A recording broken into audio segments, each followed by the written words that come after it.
It's episode 12 of This Week in Track, and on today's show, a recap of the Bermuda Games and all its windy glory. Abby Steiner goes off, and one Philadelphia Eagles fan reaction to signing Olympian Devon Allen. Let's begin.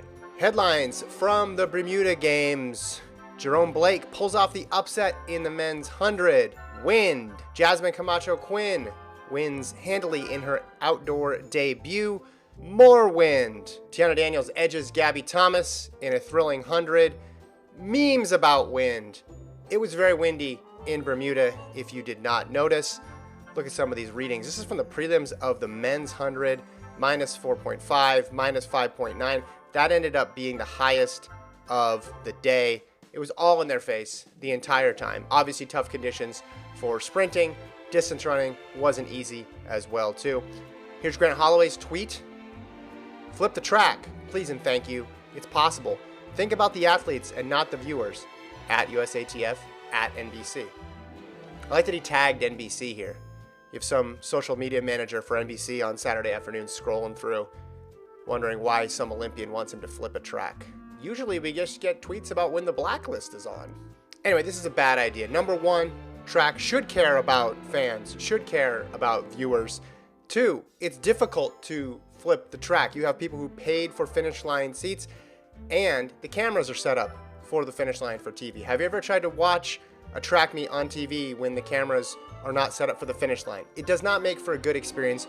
Nobody really enjoys it. And a big negative win just means a big positive win. So either way, you're going to have times that don't mean much. And then we would have spent the entire weekend explaining to people why an 18-year-old American didn't actually run a 9.5 and get second place. And Holloway ends up pulling out, which is a bummer because I think he's going to go down in history as the greatest men's high hurdler in history. I think he's got the engaging type of personality that track needs more of. And he missed an opportunity to compete and show that off to an audience on network TV.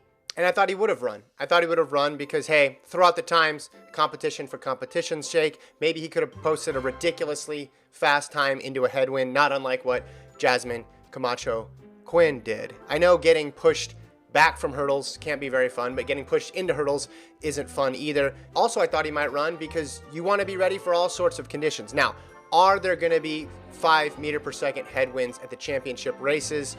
No. Stadiums are not constructed like that for championships, at least not yet. We haven't seen what Phil Knight has cooked up for Hayward in the future. So you want to be prepared for everything.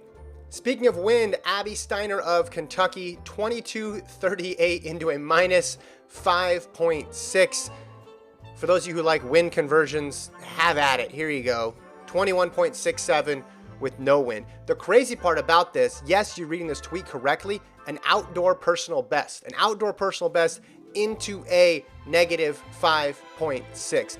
But I thought the best Abby Steiner race of the weekend came in the 100. And listen, she's had a ton of amazing races in her career already. She's had collegiate records, NCAA championships. The race I just talked about was phenomenal. But this is one of those races that is going to stand out. Maybe it's a camera angle. I don't know. But I just thought this was phenomenal. Is well back, and then look at this last 50 meters. Looks like the turbo button gets jammed, and she's just going to keep going right out the stadium. It didn't take Devon Allen long to find an NFL team. The Olympic hurdler signed with the Eagles just a couple days after showing up at the Oregon Pro Day and posting a fast 40-meter time.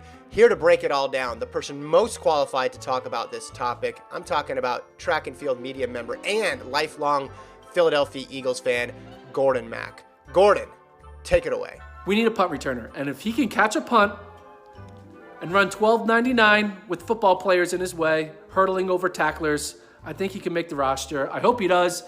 It's weird being in a world where my professional life in track and field is going to cross with my fandom life of Philadelphia Eagles. I mean, he's faster than DK Metcalf. Devon Allen could run 9.99.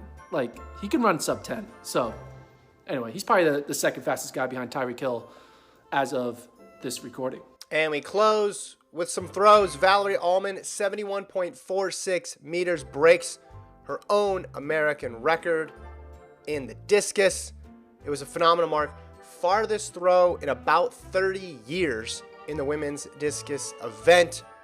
Let's check this out. And in honor of it being 30 years since a throw this far, what I'm going to try to do is, as the discus is in the air. Name as many U.S. presidents as I can from 1992 on. Let's see if I can do it. Here we go.